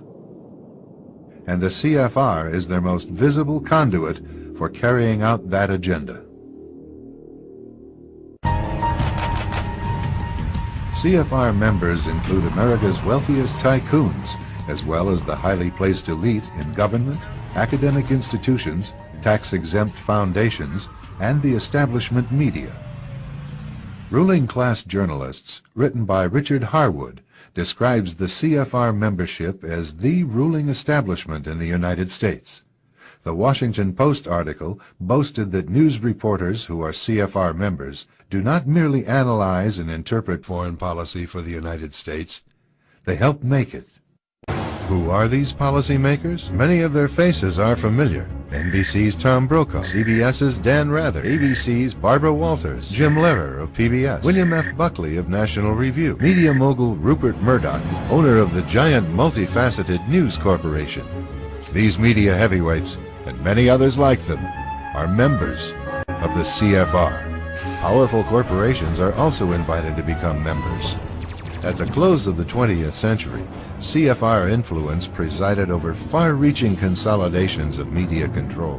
In 1995, CFR members Michael Eisner of Disney and ABC's Thomas Murphy merged their media empires. Soon after the merger, the Disney-ABC empire becomes a CFR corporate member. In the year 2000, the world's largest internet service provider, America Online, joins forces with Time Warner, one of the world's largest news organizations. The CEOs favoring the move are CNN's Thomas Johnson and Time Warner's Gerald Levin, both CFR members. Once again, another media giant is created under the shadow of CFR influence. Today, an elite handful of individuals define the agendas that are supported by the empire of establishment news. This is a public service announcement. Red alert. Red alert. All 6 media corporations, Time Warner, Disney, Viacom, News Corporation, CBS Corporation, and Comcast, have one thing in common. The executives who run them belong to an international crime syndicate whose American branch is the Council on Foreign Relations. The CFR was founded in 1921 by David Rockefeller, the son of the Rockefeller banking and oil dynasty. Carroll Quigley, mentor to Bill Clinton, said in his book Tragedy and Hope, the CFR is the American branch of a society which originated in England and which believes that national boundaries should be obliterated and a one-world rule established. Although media seems to be biased, either being conservative or Democrat, the men who own these media corporations care nothing about these political parties. The job of these corporations is to keep the people divided on social issues while telling the masses of people globalization, a one-world order, and illegal foreign wars of aggression are all necessary and for your benefit. Time Warner CEO Jeffrey Bukes, CFR member. John S. Chen, Board of Director of the Walt Disney Company, CFR member. George Soros, financier of Media Matters, CFR member. Rupert Murdoch, CEO of News Corp, CFR member. Leslie Stahl, co-editor of 60 Minutes, CFR member. Brian Williams, NBC anchor, CFR member. Be sure to call the Satanic Council on Foreign Relations and verify what has just been told to you. Among CFR's most renowned members are David Rockefeller, Henry Kissinger, Bill Clinton, former Secretary of State Madeleine Albright, Hungarian-American billionaire George Soros, Supreme Court Judge Stephen Breyer, Low CBS Network's President Lawrence A. Tisch, former U.S. Secretary of State General Colin Powell, General Electric's former chairman and CEO Jack Welch, current U.S. Secretary of State Condoleezza Rice, W. Thomas Johnson, President of CNN, and Katharine Graham, President of the Washington Post, Newsweek, International Herald Tribune Group. That's not to mention Alan Welsh Dulles, founding father of the CIA, and banker Paul Moritz Warburg, who was born in Germany and emigrated to the United States, where in 1913 he drew up and promoted the legislation that would create the Federal Reserve Bank. This is the American Central Bank, whose capital is not public, as would normally be expected, but is instead in the hands of private banks. Both the IMF and the World Bank have come in for some heavy criticism over many years for their lousy management of world crises, when instead of acting like last resort moneylenders, as their mission states, they became involved in dictating the macroeconomic policies of deeply indebted nations. drowning them in more and more debt. This policy had catastrophic results for countries such as Brazil, Argentina, Turkey, and Mexico. Joseph Stiglitz, Nobel laureate for economics, has repeatedly attacked the performance of the fund, suggesting that it was the true cause of many of the aforementioned crises. This cannot be brushed off as hearsay, since Stiglitz was chief economist and senior vice president of the World Bank from 1997 to 2000. In other words, an insider. It came about because the bankers, this has been a fight throughout history. I mean, Andrew Jackson fought the fight, Thomas Jefferson fought the fight. You know, the bankers have always wanted to control the country because they're very clever and very smart people. And they knew that if they could ever get the government to give them the right to issue the money, they would control the government. They would control the laws of the nation. That's why even today, you look at the immigration laws. You look what's happening with immigration in America. Why is it happening? On one hand, people say we've had this 9/11 attack, and we have to get ID cards for people, RFID chips. Everybody has to be identified. They have to go to the airport. They have to be searched. Right. Right? Everything is, we got security's foremost in everybody's mind, right? But on the other hand, I know if I were the president and 9/11 came, the first thing I would do was shut off the borders so nobody can come in there. So on one hand, they're telling Americans they have to be controlled with ID cards and RFID chips and wanting to chip people. And on the other hand, they're letting everybody come into the border. Terrorists, whoever wants to come in, can just walk over the border and come into the country. So you know it's a lie. It's not about terrorism.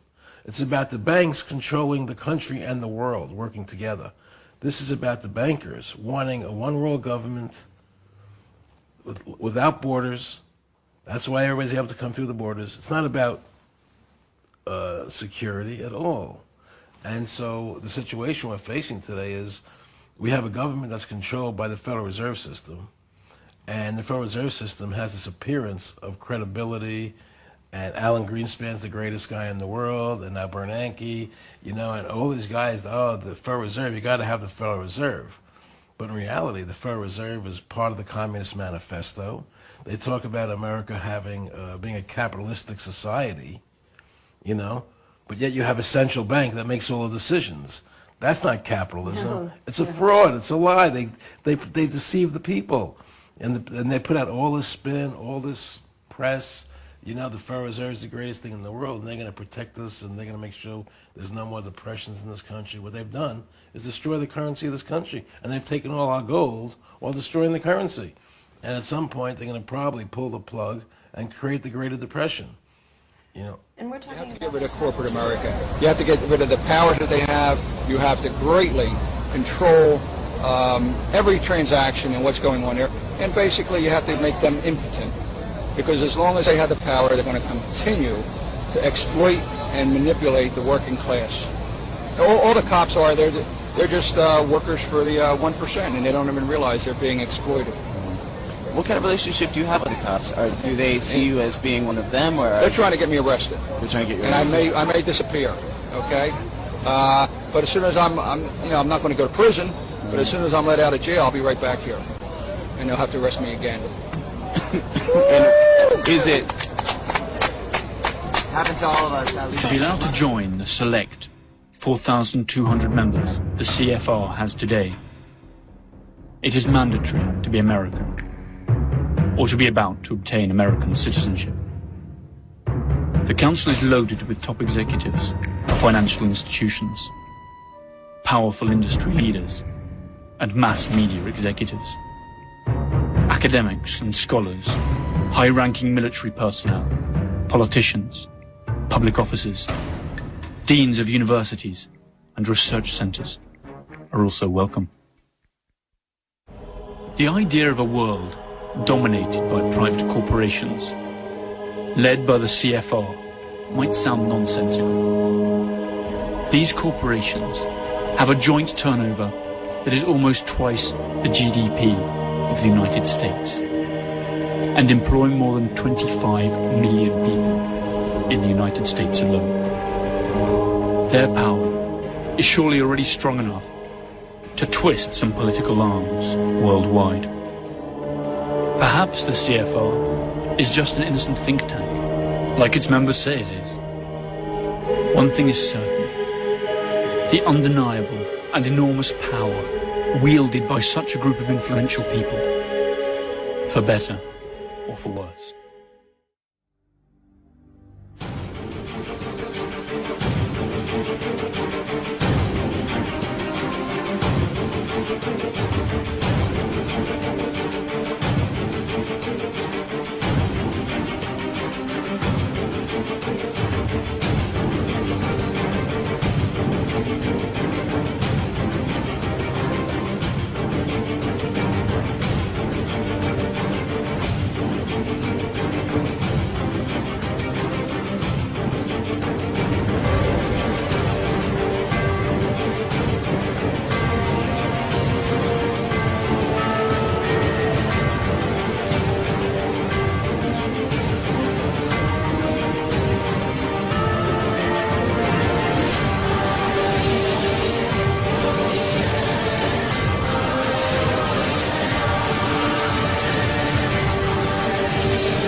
The Antichrist sees in one eye his left eye. He's blind in the right eye. It looks like a buzzing great. But your Lord is not one eye. Thank you, Mr. President. The Commission have recently replied to my written question confirming that Commissioners Almunia and Kroes attended the Bilderberg meeting in St Moritz in June. The Commission cannot tell me details of what was discussed, but assure me that the Bilderberg meetings do not take decisions. If Bilderberg meetings are just talking shops, why do the most important and powerful figures from around the world, including George Osborne, the Chancellor of the Exchequer, bother to attend? And what other summit of world leaders in politics, finance and business would go completely unreported in the mainstream media, such as the BBC? It is impossible not to reach the conclusion that the non-reporting of these events is anything other than a conspiracy between the organisers and the media. It merely confirms the belief of many that the hidden agenda and purpose of the Bilderberg Group is to bring about undemocratic world government. It's a disgrace that the European Commission is colluding in that. The Bilderberg Group is named after the Bilderberg Hotel in Oosterbeek, Holland, where it first met. Its founders were Joseph Rettinger, a Polish emigre with social democratic ideas, and Prince Bernhard of the Netherlands. The annual meetings that it has held since then have been regarded as true milestones in international politics. For the occasion, each country sends two guests, one of whom is conservative, the other liberal. According to Prince Bernhard, the group was created as an entity destined to fortify the North Atlantic Unit, to stop Soviet expansionism, and to promote cooperation and the economic development of the countries of the West. The venue, the agenda, and the participants are not secret.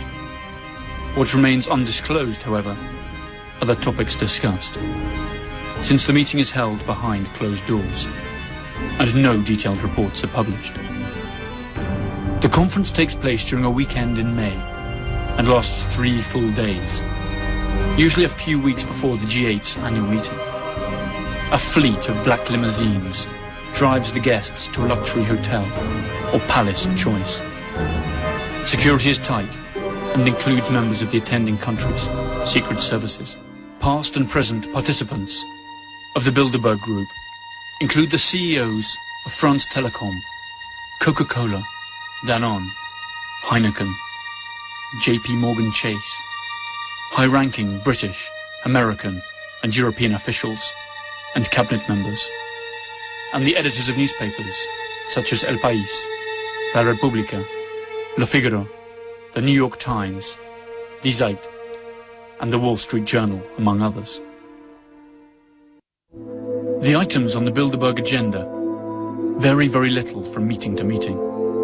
A state-of-the-world analysis discussions on security in the West, debates on economic and political trends in the developed countries, as well as discussions on nuclear energy, and lately, biotechnology. Other famous guests at the group's meetings have included Giovanni Agnelli, then president of Italy's Fiat auto giant, and Henry Kissinger. Bill Clinton, Tony Blair, and Angela Merkel attended before assuming public office, as did Kofi Annan, the former Secretary General of the UN. Annan was married to Raoul Wallenberg's niece. Wallenberg, as we stated before, is the patriarch of the powerful Swedish family that has supported the group from its very beginning. Other participants have included Henry Ford II, Georges Pompidou, Helmut Schmidt, and Baron Edmund de Rothschild, together with the father of the American atomic bomb, J. Robert Oppenheimer.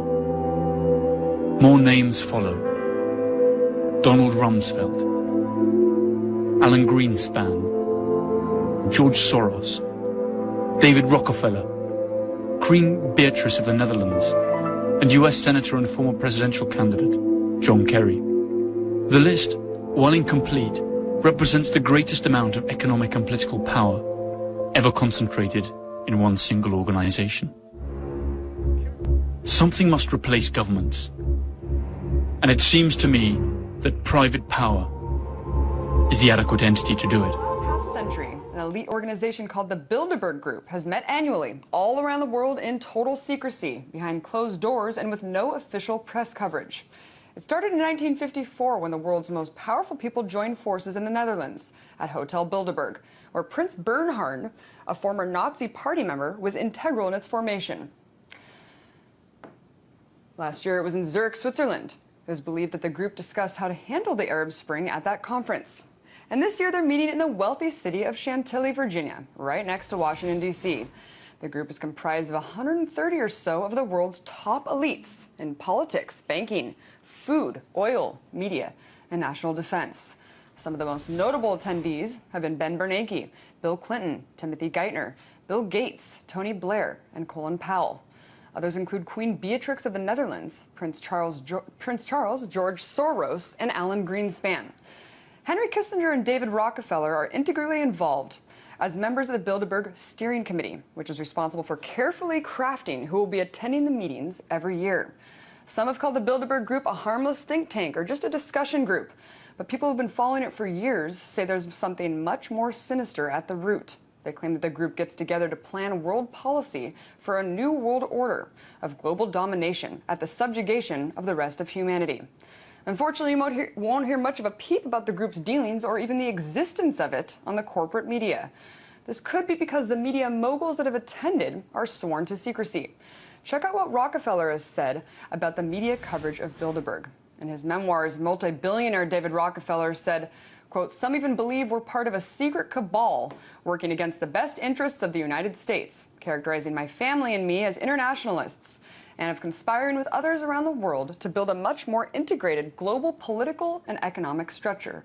One world, if you will. And if that's the charge, I stand guilty, and I'm proud of it."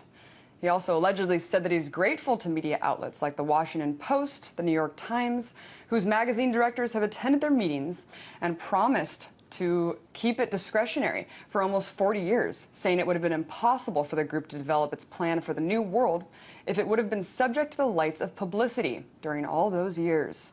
And while the public might not know exactly what's going on there, many people agree that the people who attend the meetings are the world's most powerful movers and shakers. Just take a look at this Drudge poll.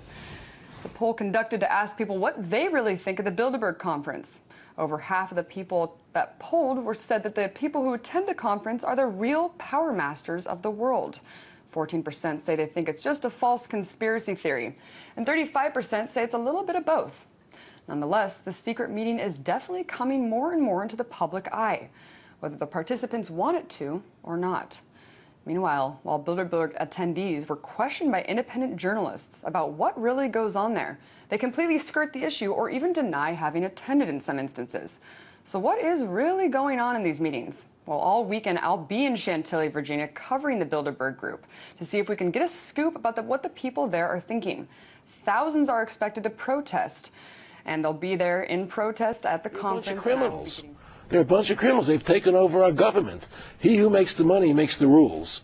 And because these guys make the money, golden rule. It's the old golden rule. Yeah. And because these guys make the money, they control our government, both the Democrats and the Republicans. And it doesn't matter whether Hillary Clinton's in office or George Bush is in office, the same things are going to happen. There are minor differences, but essentially the same thing is going to happen. Well, you should be frightened because these people are controlling our lives. You know, we're no longer in charge of our own lives. Everything we do today is done by. It's like believing, in a sense, that America from the beginning was supposed to be a democracy. You keep hearing it's a republic. Of course, it's a republic. Sure. It's a constitutional republic. Absolutely. Right? And if you ask 100 people on the street, what form of government is America supposed to be? We have a democracy. 98% will tell you it's a democracy. It's not. And they don't get this. A democracy, 51% control 49%. Mm-hmm. It's tyranny of the majority. I wouldn't want to be part of the 49%. In our constitutional republic, 99% of the people couldn't take away the rights of 1%. You have rights because you were born. You had God-given human rights. They're your rights. Intrinsic rights as a citizen. Intrinsic rights. And the government can't take them away. You must understand something. We did not go to Iraq to bring freedom to Iraq. We're in Iraq, and we keep talking about promoting democracy. What we're promoting is a one world government, a new world order. When they use the word democracy, just take that word democracy out and put in new world order, one world order, globalization. Put in any of those words in place of democracy. That's what it's about. But what does they use democracy as a spin word because you think we are a democracy and democracy equates to freedom. Democracy does not equate to freedom. Understand that. And it's the same as the election, the Republican. Exactly. You got it.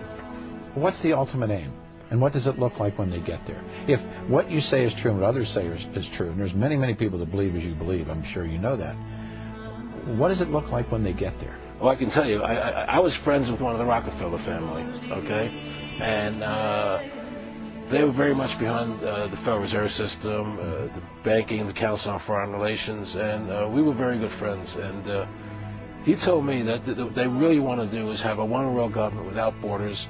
First you have the European Union, the European Constitution, which the European people voted down, by the way, but they're doing it anyway. Yeah. Now they want the North American Union. Currency. Right. Then they have the one currency. Now they want to do they have the their own standing army. Yep. But now they want a North American Union. Yeah.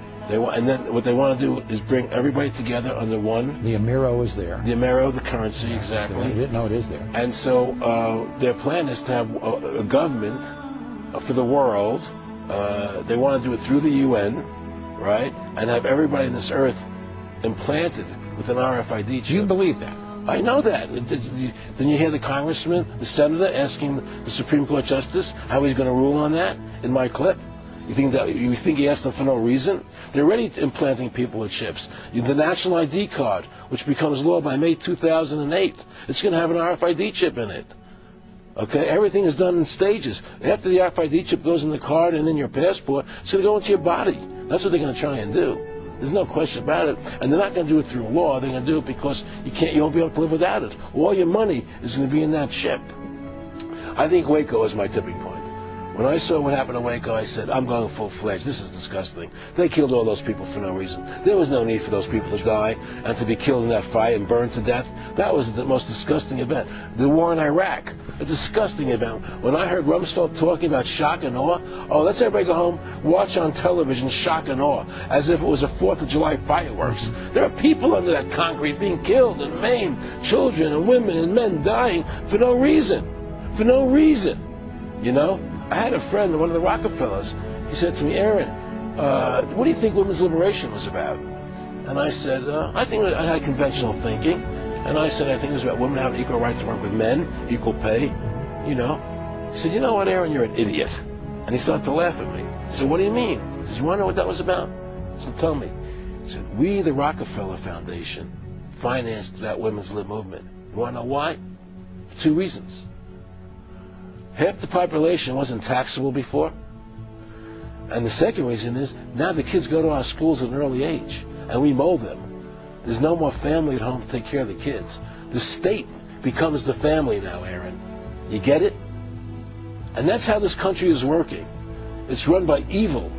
It's run by evil forces, and people in this country better wake up to the truth and save this country from what's happening. David Rockefeller, also a member of the CFR, requested that his fellow Bilderberg members include Japanese representatives in the group, but the idea was turned down. He then created the Trilateral Commission, which compromises annual private meetings of some 350 people. Again, top businessmen and corporation executives, media moguls, politicians, and non-governmental organizations. At this time, including the Japanese. The idea was to create a trialogue involving Asia, America, and Europe. US President Jimmy Carter was present at several of its meetings. What the Trilateral is really up to is the creation of a world economic power, exceeding the political government of the nations involved. As managers and creators of the system, they will govern the world. During the 1980 presidential campaign, Ronald Reagan attacked Jimmy Carter by saying that there were 19 trilateralists, including Carter himself, in the administration. Reagan pledged that if he were elected president, he would not stop until he had exposed all of the secrets of the Trilateral Commission. But when Reagan finally became president, he included in his government 28 members of the CFR, 10 Bilderbergers, and at least 10 trilateralists. His vice president was none other than trilateralist George H. Bush. Perhaps that is what President George H. Bush was talking about when, after the Gulf War in 1991, he spoke of a new world order. What is at stake is more than one small country. It is a big idea, a new world order, where diverse nations are drawn together in common cause to achieve the universal aspirations of mankind. What is clearly undeniable is that the most powerful people in the world are indeed accustomed to belonging to one secret society or another. Currently, there are 3 societies that seem to have a monopoly on influencing global policy from behind the scenes. Skull and Bones, the Council of Foreign Relations, and the Bilderberg Group. According to their critics, they're not different organizations, but the 3 heads of the same monster that is dead set on dominating the world through control of labor, capital, and land. It's the beginning of global governance. It was easier, as I said, because of the crisis.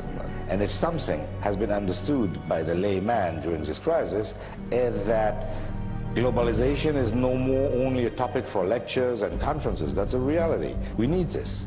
And I think everybody had clearly understood that now it's impossible to find a domestic solution to global problem. We're entering now the second phase of this attempt to build some global governance.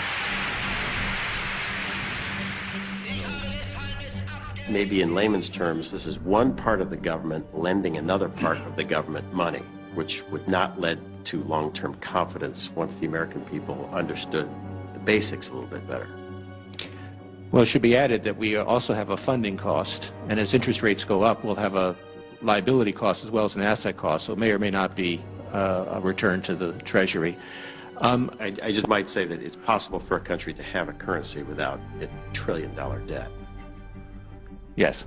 Thank you, Mr. Chairman. Yeah. So, again, this is at the level of global governance something which I trust is of utmost importance. And I would say that we owe this transformation, which again has been prepared. It was overdue that these economies that were obviously systemic at the global level would have a full ownership of this global governance. We have now shipped the baton. The baton is in the hands of a grouping of countries. It is a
Accountability, I agree with you on transparency, but this cannot be done only leaving the Wall Street and the Senate and Capitol Hill alone. We need to solve it together. The world, Europe has a role to play, the Americans have a role to play. The Federal Reserve Bank, Bank of England, European Central Bank, they all report to Bank of International Settlements in Switzerland. And that's another black box, and that's another highly corrupt institution. And again, that thriving in the darkness of non-accountability and non-transparency.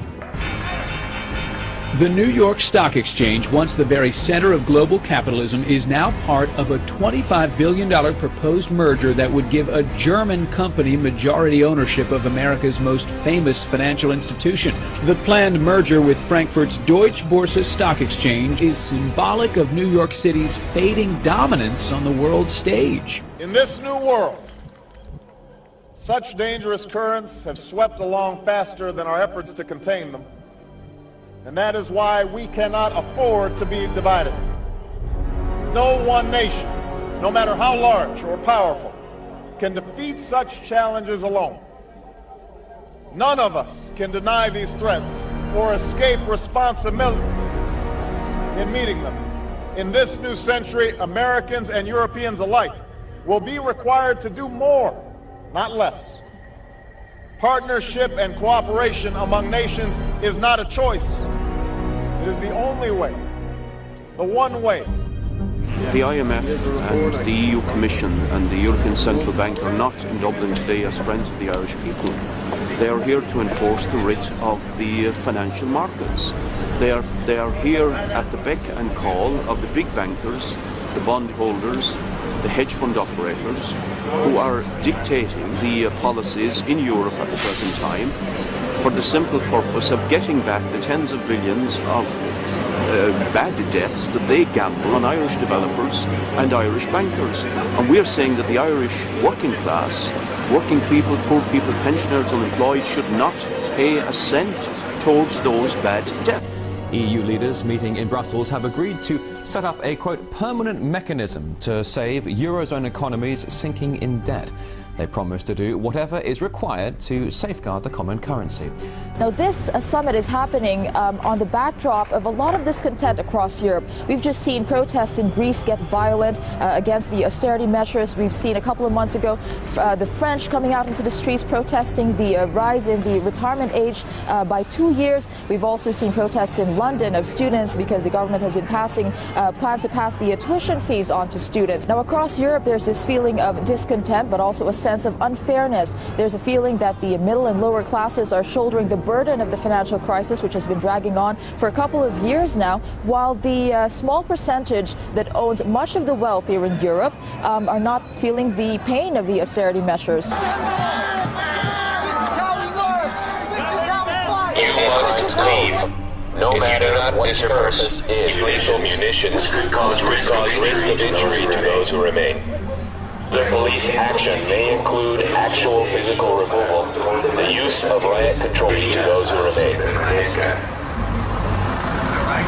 I hereby declare this to be an unlawful assembly.